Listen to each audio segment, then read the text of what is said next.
Lalu Citra. Stop. Ya, kawan-kawan silakan baris.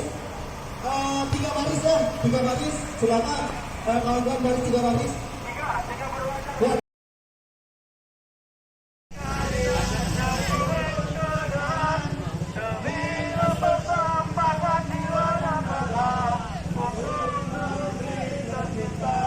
Saya mohon tetap tenang kawan-kawan sekalian. Tetap tenang kawan-kawan sekalian.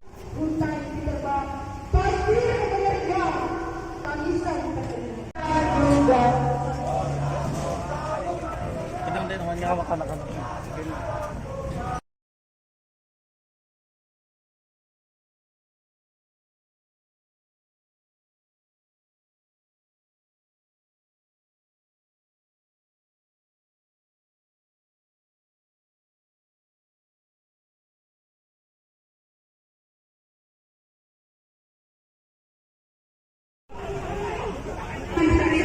Maju kawan-kawan sekalian, maju kawan-kawan sekalian.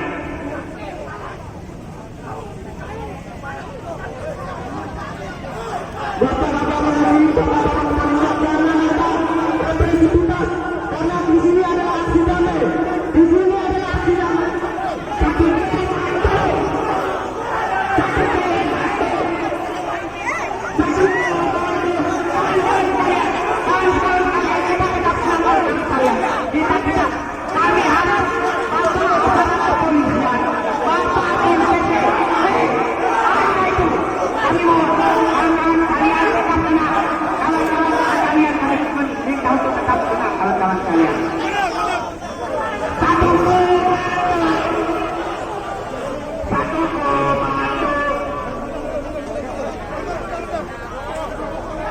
Kawan-kawan sekalian, hari ini sampai sini aja sini.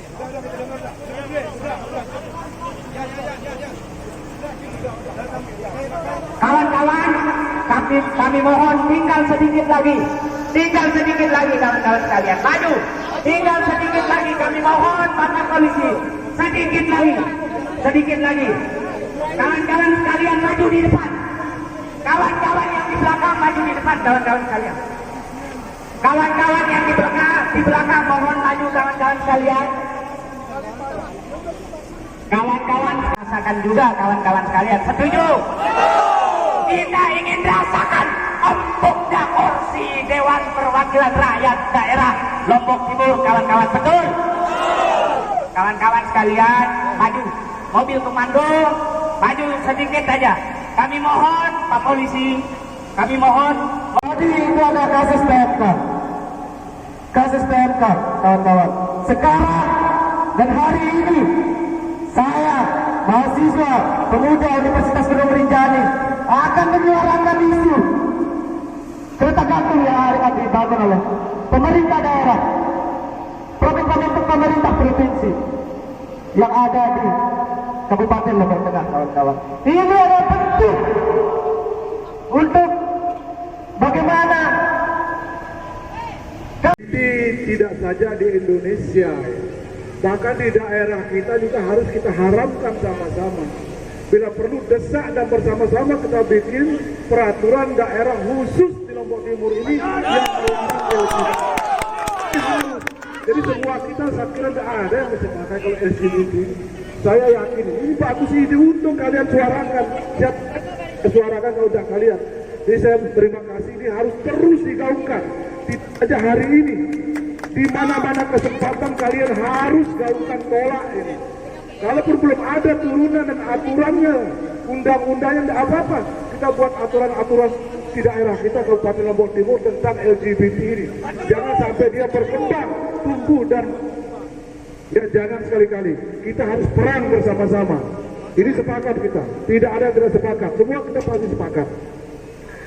Yang kedua, ini berkaitan dengan PMK. Saya kira perlu saya sampaikan kepada kalian semua, ini wabah ini memang hampir sama dengan COVID-19, tapi penanganannya tidak sama dengan COVID-19. Kami beberapa waktu yang lewat sudah mengundang dinas terkait, meminta data-data tentang jumlah hewan ternak kita yang terkena PMK ini. Bahkan terakhir, yang walaupun kami anggap tidak cukup anggarannya untuk membeli vaksin, membeli vitamin, membeli bahan-bahan untuk disinfektan dan sebagainya, itu juga kami suarakan untuk tetap ditambah.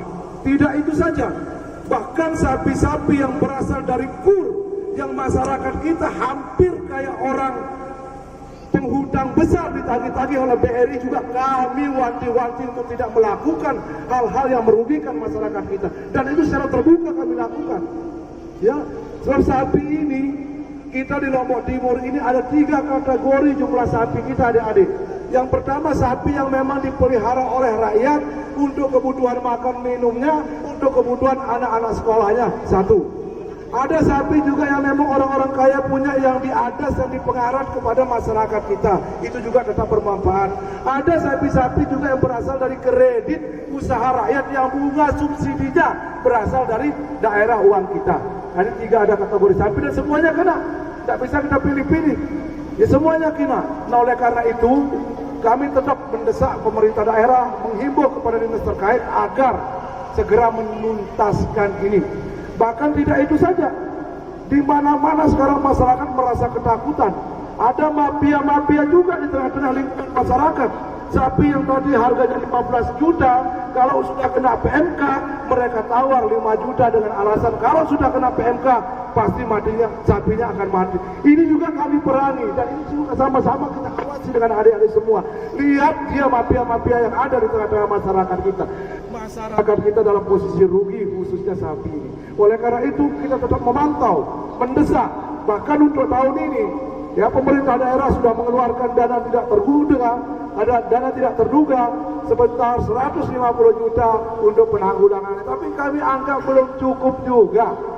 Kami anggap belum cukup juga karena praktiknya masih ada masyarakat kita yang secara mandiri dan inisiatif membayar vaksin itu kepada oknum-oknum dokter hewan yang ada di UPT kita. Itu semua kami udah tahu. Sudah kami tahu, dan sudah berapa kali kami undang untuk kita selesaikan masalah ini. Jadi isu ini saya kira tidak saja kita di Lombok Timur ini, isu PMK ini, tapi setidaknya untuk masyarakat Lombok Timur, bagaimana cara kita agar sapi-sapi mereka tidak merugikan mereka. Bahkan kemarin juga kami meminta kepada sapi-sapi yang khusus berasal dari kredit usaha rakyat agar pihak bank tidak menagih dulu kepada masyarakat sebelum sapinya benar-benar recovery-nya bagus untuk bisa dijual. Kami wanti-wanti jangan coba-coba BRI atau bank-bank lain untuk mengambil alih atau menagih masyarakat yang utangnya sapi. Ini hanya 15 juta, adik-adik. Paling tinggi 25 juta utang rakyat itu. Coba kalau utang-utang pengusahanya sampai ratusan miliar. Kena COVID kemarin kan ada istilah relaksasi, ada istilah penundaan kembali utang-utang itu. Kenapa rakyat kita yang hanya 15 juta, 25 juta pihak bank tidak mau? Ini juga kami warning, dan kami, kalau ada masyarakat kita mulai hari ini yang ditakut-takuti oleh aparat dari dinas terkait, praktiknya juga ada praktiknya. Digertak-gertak masyarakat kita, kalau bapak tidak bayar kami bawa polisi. Polisi jangan mau juga ikut-ikutan itu. Jangan. Ya jangan, ini urusan rakyat dengan pemerintah. Jangan sekali-kali, kasihan masyarakat kita. Berapa banyak yang pergi ke Malaysia gara-gara takut ditagih utangnya juga karena sapi kur ini. Kami berpihak adik-adikku sekalian, cuma sayang tidak terekspos semuanya ke adik-adik. Tapi hari ini kami sangat bersyukur bahwa adik-adik mengingatkan kami kembali. Ya, mengingatkan kami kembali bahwa tolong dong, PMK ini ternyata masih marak di kabupaten kita, Kabupaten Lombok Timur. Yang berikutnya adalah apa ini? Nah, kereta gantung ini kan kalau menurut saya kan masih wacana saja di tingkat itu. Belum secara resmi, belum ada dibahas di kabupaten ini. Belum ada pembahasannya. Pemerintah teknis terkait pun ya belum ada yang meminta untuk kita bahas khusus masalah kereta gantung ini di Kabupaten Lombok Timur. Nah, kalau itu sampai merugikan pihak-pihak lain, nanti saya kira juga jadi pertimbangan kita, adik-adik. Percuma kita membangun kalau dia dampaknya kepada masyarakat kita tidak banyak. Ya tidak bisa. Saat ini bagaimana rakyat ini yang harus mendapatkan manfaat dari keberadaan sesuatu yang ada di daerah kita ini. Jadi bukan orang, ini kita semua sepakat saya kira ya. Cuman untuk kereta gantung sekali lagi saya tegaskan, sampai hari ini belum ada satu dinas pun atau bupati pun yang pernah ngomong ke DPR bahwa kereta gantung itu akan dibangun. Gitu ya, supaya dia jelas. Apalagi ada ini. Saya kira demikian, terima kasih. Mari kawal terus, teriak terus, jangan ragu, sampaikan terus, bersuara terus, tidak saja melalui aksi-aksi, tapi kalian juga lewat media-media massa suarakan terus. Kalau kalian masih nemukan adanya PMK ini, segera juga suarakan begitu. Segera demikian, terima kasih. Assalamualaikum warahmatullahi wabarakatuh. Ada yang saya sampaikan?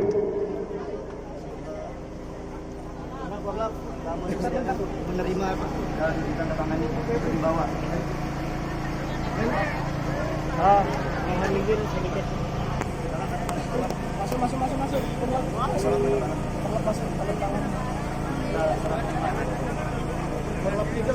Mana? Korlap 3 silakan merapat. Korlap 3. Nih. Mana korlap? Go. Korlap 3. Korlap 3 masuk. Begini terkait yang ada perda yang kira-kira bagaimana? Iya. Jadi semakin kalian bersuara lantang dan keras menolak LGBT ini, semakin semangat kita untuk bahas. Ya, jadi jangan lama-lama, jangan di sini saja, di mana-mana kalian bahasakan. Dan kita minta para tuan guru kita, tokoh agama kita juga harus serentak bersuara yang sama bahwa kita haramkan LGBT ini di Kabupaten Lombok Timur. Sehingga dengan demikian pemerintah daerah bersama DPRD akan segera membuat aturan-aturan khusus ya yang berkaitan dengan keberadaan LGBT. Ini perang, adik, jangan ragu-ragu. Perang terhadap terkait tentang kereta gantung itu memang di Lombok Timur belum ada wacana, tapi di Lombok Tengah sudah menjadi program kerja. Jadi Pak, di rumah saja. Luar biasa.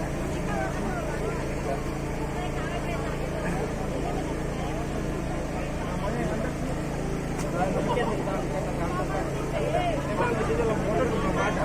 Ada wacana, tapi di Lombok Tengah sudah menjadi program kerja, Pak. Mau tak mau nanti program kerja akan direalisasikan oleh pemerintah di Lombok Tengah atau berimbas ke Lombok Timur. Sedangkan pembangunan juga melalui Lombok Timur juga.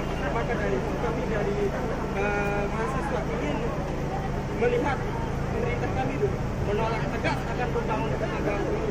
Di tingkat provinsi di ya, tadi saya katakan ya, bahwa wacana kereta gantung sampai hari ini belum dari Lombok Timur. Tetapi kalaupun ada daerah-daerah lain, entah itu provinsi, Kabupaten Lombok Tengah, mewacanakan mau pembangunan kereta ini dan itu setidak-tidaknya berdampak kepada daerah kita, tuntutan adik-adik ini segera akan kami tindak lanjuti. Nanti kami akan undang dinas itu, mana tanggapan kita terhadap rencana Lombok Tengah, terhadap rencana pemerintah provinsi membangun kereta gantung. Nah, itu jadi pertanyaan kita kepada eksekutif nanti. Jadi ya karena ini juga saya katakan sampai hari ini belum ada yang dibahas, jadi saya tidak berani untuk terlalu jauh memberikan jawaban gitu ya. Iya, nanti kita akan undang ya. Kita akan undang ayat 2022. pastikan tahun ini Iya, kita akan undang di terkait. sudah menerima dana, Pak. Oke. Investasi yang cukup. Closing statement, Pak. Closing statement. Kalau memang DPRD Lombok Timur betul-betul mengatensi bahwa akan membuat perda tentang LGBT itu, ya, kira-kira kapan itu akan mulai dibicarakan dan dibahas?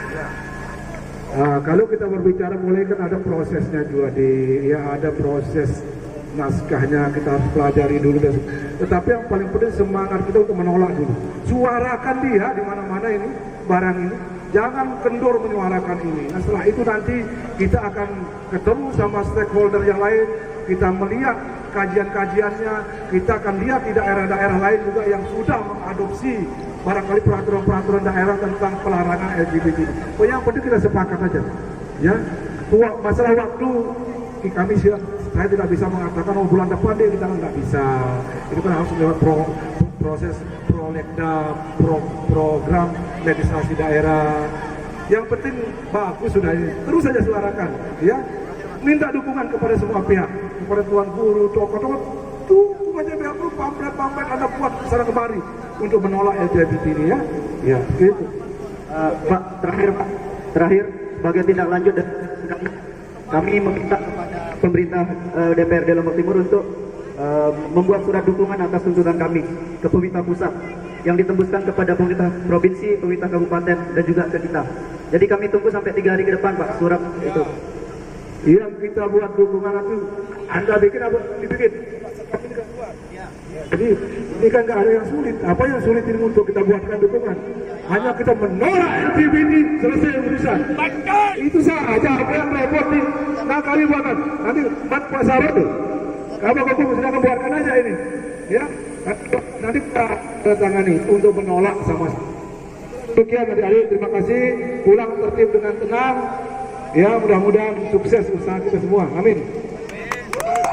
LGBT seperti apa?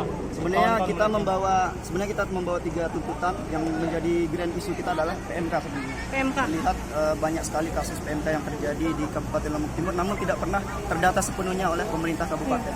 Dan kita menuntut bagaimana pertanggungjawaban pemerintah kabupaten terhadap kerugian yang diakibatkan kelalaian ini yang menyebabkan peternak merugi. Nah, kita menuntut pertanggungjawabannya seperti apa? Karena banyak sekali masyarakat yang mengalami kematian, tapi tidak ada pendataan dari pemerintah daerah. Dan kami ketika tidak ada pendataan, bagaimana ada pertanggungjawaban? Kira-kira seperti itu. Maka kami ingin memberikan atensi kepada pemerintah pusat sampai daerah untuk memastikan ketersediaan vaksin dan juga bertanggung jawab sepenuhnya atas kerugian yang menimpa seluruh peternak yang ada di Lombok Timur. Saya pikir Berarti data kematiannya yang diminta pertanggung jawabannya. ya, jadi kalau kita berbicara data kematian itu semakin bertambah. Bahkan kami membuat kajian itu tiap hari kami update kajiannya karena datanya terus bertambah dan tidak ada pertanggungjawaban yang pasti dari pemerintah, dan itu yang kami minta pertanggungjawaban. Kalau soal LGBT itu seperti apa? Ya, kita tahu LGBT ini selalu berlindung di bawah HAM. Namun yang tidak diketahui adalah kebebasan di Indonesia dibatasi oleh ketuhanan yang Maha Esa. Jadi dengan segala dialektika yang ada, pasti kita semua menolak adanya upaya pelegalan LGBT karena kaum LGBT ini terus melakukan upaya pelegalan di Indonesia. Jadi kami menyuarakan sehingga tidak ada pelegalan sama sekali di Indonesia. Tapi di undang-undang juga kan nggak ada yang atur itu tentang LGBT, tentang pelarangan. Memang tidak ada, itu kan memang secara HAM memang tidak. Tapi di pasal 28 itu dijelaskan memang kebebasan itu berdasarkan ketuhanan yang Maha Esa dan nilai-nilai moral. Nah, itu yang kita perjuangkan sehingga tidak bertentangan dengan undang-undang yang ada. Bahkan juga undang-undang menjelaskan yang namanya suami istri itu pria dan wanita, bukan laki-laki dan laki-laki. Banyak undang-undang yang kemudian pro kontra jika LGBT ini dilegalkan. Itu yang Kawan mahasiswa berarti menolak dengan tegas. kami menolak dengan tegas segala bentuk upaya pelegalan LGBT di Indonesia. Jundiar Zaki sebagai apa di sini? Kordum, Korlap? Saya Jundiar Zaki sebagai koordinator umum Gerakan BEM NT Braya Koordinator Wilayah 2. Kalau masalah kereta gantung itu bagaimana? Ya, kereta gantung juga masih menjadi polemik. Memang dari pemerintah provinsi sudah kami dengar bahwa memastikan kereta gantung ini akan dibangun tahun ini. Nah, tapi kajian secara AMDAL dan juga lain sebagainya itu masih belum jelas. Masih banyak kejanggalan-kejanggalan yang terjadi sehingga kami meminta pemerintah provinsi mengkaji ulang seperti apa kereta gantung ini sehingga tidak merugikan masyarakat. Karena kami khawatir adanya kereta gantung ini justru merenggut pencarian masyarakat yang ada di sekitar dan merusak ekologi. Saat ini kan masih dalam pengkajian AMDAL-nya, ya, apakah masih dalam proses ini, adik-adik seperti apa menilainya? Kami sejauh ini meminta AMDAL itu dibuka secara terang sehingga kami juga bisa melihat seperti apa. Memang pemerintah provinsi memang memastikan tahun ini akan dibangun dan juga investasi sudah masuk. Nah, ini mengindikasikan bahwa akan dibangun, pemerintah sudah sangat serius. Tapi kalau kita mengacu kepada aspirasi masyarakat, mayoritas masyarakat menolak dan kami mewakili hal itu. Kalau dampaknya bagi Lombok Timur apa? Memang ini dampaknya secara nasional saya pikir. Karena berbicara Rinjani tidak hanya bicara Lombok Tengah, tapi kita juga terkena di Lombok Timur Rinjani. Kita sebagai pecinta alam, kita sebagai orang-orang yang peduli lingkungan tidak ingin kemudian limpah Rinjani dieksploitasi. Nanti itu akan berpotensi untuk merusak lingkungan, ya? Ya, itu memang ada potensi untuk merusak lingkungan karena akan dibangun tiang-tiang sepanjang 1000 meter kalau saya tidak salah, akan menjadi kereta gantung terpanjang di dunia. 15 kilo. Ya, ini akan banyak pohon-pohon yang dikhawatirkan akan ditebang yang menyebabkan kerusakan lingkungan dan hewan-hewan endemik akan terganggu. Tapi kan itu tidak merusak secara keseluruhan ya, baik menggunakan titik-titik lokasi gitu. Iya, tapi kan akan ada proyek-proyek yang masuk, ada mobil yang berlalu lalang di sana. Itu akan menyebabkan kerusakan ekologi karena tidak mungkin bahan-bahan itu diterbangkan ke sana semua, pasti akan membuka jalan. Itu yang kita khawatirkan sehingga banyak kemudian pohon-pohon akan ditebang dan hewan-hewan terganggu. Nah, itu yang kami khawatirkan. Saya pikir itu karena kita tidak ada waktu. Nama lengkapnya siapa? Saya Jundi Arzaki, Presiden Mahasiswa Universitas Mangunjanis selaku koordinator umum di sini. Terima kasih.